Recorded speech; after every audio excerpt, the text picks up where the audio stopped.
estamos sufriendo presiones constantes y resistimos, pues como hemos resistido en la Universidad franquista, como hemos vivido en otros casos, es decir, resistiendo contra presiones concretas del poder. Es el poder de Herri Batasuna y en último término, y por atrás, es el poder de ETA. Una figura que todavía no habíamos hablado nunca en nuestra sección de hemerotecas y tenía que ser alguna vez, que es don Fernando Savater, que es un filósofo vasco que además es una figura que ha pasado momentos muy interesantes y también muy duros. Y vamos a retroceder al año 1988. Y es necesario contar un contexto que a lo mejor los más jóvenes no saben, que es que en el año 88 todavía está, y además en plena actuación, la banda terrorista ETA, y hablamos de, por tanto, como poco una decena de muertos al año. Y según en qué periodo es más o menos, pero eso para que la gente entienda el contexto. En el año 88 él publica un artículo que debe ser de los más recordados suyos en el país, que se llama Silencio por minutos. Y ese artículo contaba una historia muy impactante. Contaba que había sido invitado a San Sebastián a participar en un acto, en una mesa, para hablar sobre el fenómeno de ETA, junto a otro filósofo, que era el señor Sadaba, y decía que era para hablar del terrorismo, y él se dio cuenta cuando estaba allí que la mayoría era partidaria o por lo menos simpatizante de la izquierda abertzale. Entonces habló el señor Sadaba, dijo que hay que entender que la violencia la ejerce el Estado español y que la violencia de ETA es defensiva frente a la del Estado, que es la ofensiva, y que hay que forzar una negociación, tal. Entonces, a pesar de que ETA no representa a los vascos, sin embargo, me parece que está de acuerdo, coincide con buena parte. No es cuestión de dar ahora estadísticas, se podrían dar, estoy dispuesto a darlas, ¿no? Con lo que sí, sería interesante. La última que tengo, y es de bastante buena fuente, por ejemplo, el 33%, y frente al 32% creo que son independentistas en este momento en Euskadi, ¿no? Y se decía que, bueno, que él en cambio entendía que una negociación era reconocer como valor a una banda que lo único que tenía como valor era que asesinaba, tal. Y en el acto, al final, en un momento, el religioso que lo organizaba pidió un minuto de silencio por la muerte de un miembro de ETA que había muerto en prisión, se supone que es suicidado según la policía. Y él dice, y lo hice. Y en el artículo lo que dice Savater es, y me da pena que no me atreviera a decir, bueno, pues ya que hemos hecho un minuto de silencio por este señor, vamos a hacer ahora otro minuto de silencio por cada uno de los muertos de ETA en el último periodo, lo cual sería 3/4 de hora de silencio. Érase que se era un debate público sobre la negociación con ETA, celebrado hace muy poco en una sala de conferencia de San Sebastián. Se nos pedía un acercamiento filosófico al tema de la negociación. ETA surgió como un movimiento de resistencia contra la represión dictatorial y con el paso del tiempo su ideología y métodos se han hecho tan totalitarios como los de su primer adversario. Planteé que la negociación lo único que reconoce a ETA es su capacidad de hacer daño, incluso a sus propios miembros, pero no representación política ninguna. Ni que decir tiene que asumí como el mío personal este segundo planteamiento. La intervención de Javier Sábada recibió un respaldo infinitamente mayor que la mía, quizá porque en la sala daba la impresión de haber una proporción de simpatizantes de HB ligeramente superior a la de otras formaciones políticas. Sábada dijo que el gobierno atacaba mientras que la postura de ETA era defensiva. El religioso que moderaba la sesión se puso en pie y pidió un minuto de silencio por un recluso etarra, Lopetegui, que se había suicidado esa noche en la cárcel. Nunca está mal un minuto de silencio, pero mientras callábamos, cualquiera se niega sin pasar por provocador a tan forzado homenaje, yo pensé empezar y acabar mi intervención diciendo que me disponía a continuar al menos otros 3/4 de hora de silencio por los últimos muertos de la violencia etarra, incluyendo las víctimas de Hipercor, Zaragoza y los propios guardias civiles asesinados por Lopetegui. Ya ven, no me atreví a decirlo. Por un tonto afán de intervenir en un diálogo de sordos, no dije lo único que debía aquella tarde haber sido dicho.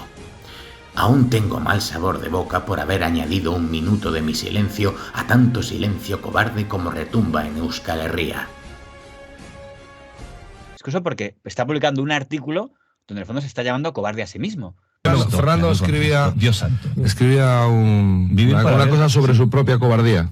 Sí, exactamente. Bueno, eso ya fue el comienzo. El comienzo se empezó con un minuto de silencio. ¿Pero lo entendiste? ¿Por qué ¿Lo entendiste? Sí, perfectamente. Aquí se guardaba un minuto de silencio. Después, cosa que estaba muy bien, sí. por un muerto que había habido un suicidado en la cárcel y tal, que evidentemente, en cuanto a guardar un minuto de silencio por una persona muerta, imagínate, no hay nada malo ni todo lo contrario en ello. Pero en cambio, como primero estaba la coacción del lugar y del momento, etcétera, que imponía ese minuto de silencio, quisieras o no quisieras, como si todos tuviéramos de alguna manera estar allí guardando ahora minutos de silencio por una cosa o por otra, cuando tantos muertos había para guardar minutos de silencio. silencio. Entonces yo me confiaba en mi cobardía. Se me ocurrió inmediatamente después de oír el minuto de silencio decir, bueno, y ahora yo voy a guardar un cuarto de hora de silencio por tales y tales y tales muertos. Pero me pareció a mí impactante el artículo cuando lo publico y provoca una respuesta del hermano de Sádava, que se ve que entonces publica un artículo del País diciendo, este artículo me parece vomitivo, repugnante, mira que yo no leo la prensa española habitualmente, lo que cuenta el señor Sabater ha desdibujado todo lo que fue el acto como fue, tal. Tengo el hábito personal que practico como profilaxis de no leer periódico alguno desde hace ya varios años. Pero he leído el artículo de Fernando Savater que titula Silencio por minutos. El citado artículo de Savater me parece sencillamente repugnante, teóricamente indigno de él y sospechoso por innecesario. Lo de Savater es una delación no tanto por el contenido de lo sucedido en San Sebastián, sino por la forma de hacerlo, con las mismas tesis más claramente expuestas en su día por Martín Villa y Rosón, en posiciones que hacen sospechoso a alguien como Savater, no solo de ocultar la verdad, sino de ser cómplice de una mentira de charanga y pandereta. Resulta vomitiva su invitación tácita a elaborar una lista de culpables. Que contesta el señor Savater, digo, bueno, como no tengo un hermano para que me defienda a mí, digo, pues voy a responderle yo diciendo, creo que usted ha tenido muchos problemas por usar esos adjetivos que usa, y la parte simpática dice, me llama chivato. El hermano merece respuesta. Como no me gusta molestar a la familia por minucias personales, le contestaré yo mismo. Contrasta en la carta de Fernando Sábada la exuberancia de manifestaciones fisiológicas, repugnancia, vómitos, etc., que indican un difícil embarazo, con el retraimiento de las funciones llamadas intelectuales.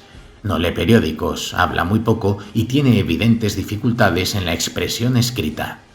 Aporta poco. Yo oculto la verdad y soy cómplice de una mentira de charanga y pandereta. Me pregunto si Fernando Sábada escribirá semanalmente cartas a Egin para combatir, con sus habituales vómitos y eructos, otras complicidades atentatorias contra la verdad. Pero el núcleo de su carta es repetir que soy un delator y un chivato. Naturalmente no puede señalar qué es lo que delato o de qué me chivo, pero no por ello repite menos la acusación. Como Fernando Sábada no lee ni periódicos, no sabe lo que puede pasarle en Euskal Herria a alguien denunciado públicamente como delator. ¿O sí lo sabe? Me parece que está increíble. Y creo que llamarse así cobarde, tú piensas que hubiéramos hecho cualquiera en su situación. No sé si casi me hubiera atrevido a ir. Claro, es que ahí está bastante... Él era vasco, o sea, que él tenía cierta autoridad para estar. Claro, bastante acto de valentía es estar ahí y posicionarte en contra como se posiciona ya.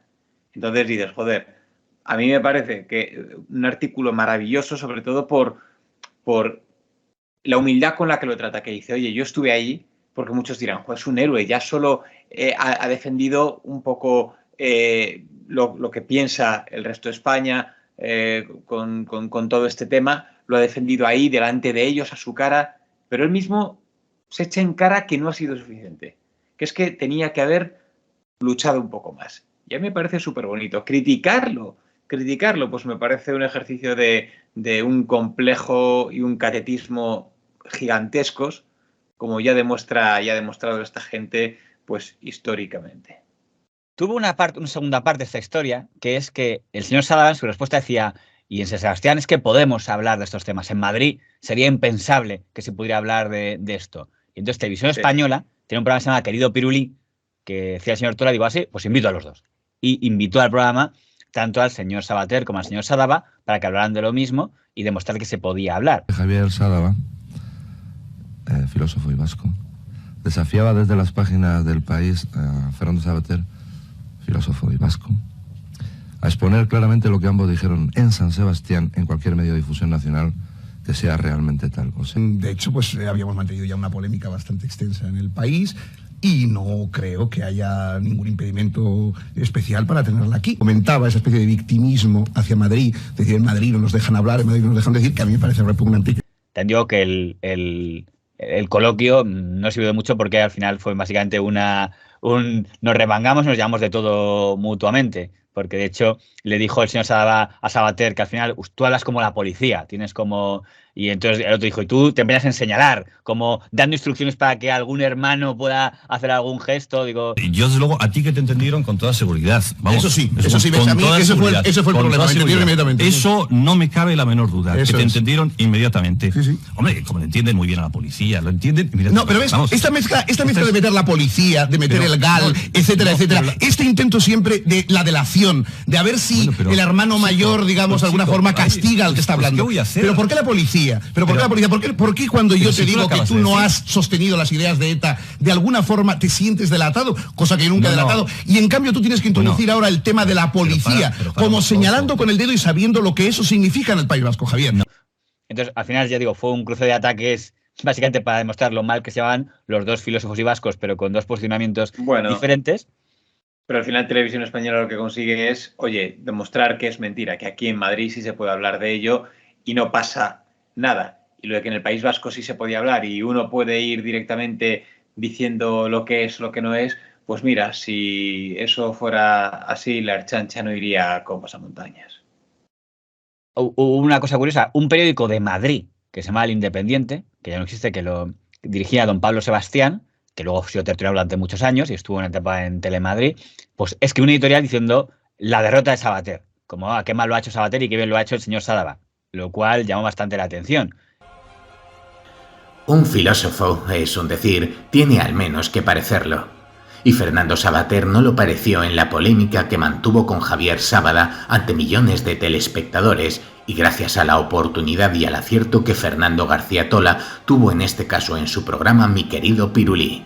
Los gestos amanerados, la risita nerviosa y tontorrona, los insultos, las descalificaciones, las interrupciones y los métodos infames para impedir que otra persona se explique o simplemente hable fueron utilizados como si de un panfleto contra el todo se tratara, por parafrasear a tan ilustrado autor, que ha hecho realidad en Televisión Española lo que intenta demostrar el libro de moda de Phil Kienkraut, La derrota del pensamiento. Está el frente del secuestrado, está el frente de la bomba que vuela a los niños, está el frente del bobo que habla de la negociación cuando en realidad se está hablando del tema del jubilado, y está el otro frente, que es esta frente. Esta frente es la única que sigue cerrada. Y esa es la que hay que intentar abrir. Eso Savater dice que es porque don Pablo Sebastián le había pedido que escribiera en su periódico. ¿Eso es que escribe el periódico? Dijo no. Y como dijo que no, yo claro, por eso dijo que si yo iba a decir que sí, hubiera dicho que estuvo genial. Le preguntó a Pablo Sebastián y me dijo que no se acordaba, con lo cual no tengo la versión de él. Pero esa es la teoría que decía el señor Savater. Y él dijo que era porque no había aceptado el escribir en El Independiente y era como la venganza. No recuerdo en absoluto que nadie lo hubiera llamado en El Independiente a Fernando Savater. No era además un periodista de nuestro estilo y estaba en una época, yo pienso en aquel momento, de su permanente conversión ideológica de un lado para otro. Puede ser verdad, sinceramente, puede ser verdad y es una especie de ataque de cuernos, ¿no? Realmente, o sea que no lo sé, sinceramente, porque pienso que además en este caso Savater está en todo momento brillante y ocupando una posición que no es nada fácil de ocupar. Entonces, me sorprende esta gente que va a criticarle, y los que le critican creo que es por factores principalmente, como se vio en el caso del señor Sada, personales. Bueno, oye. No, dejemos de cagar el ridículo una vez más. Ahora podemos hablar, ¿no? Sí. Venga, largo ya.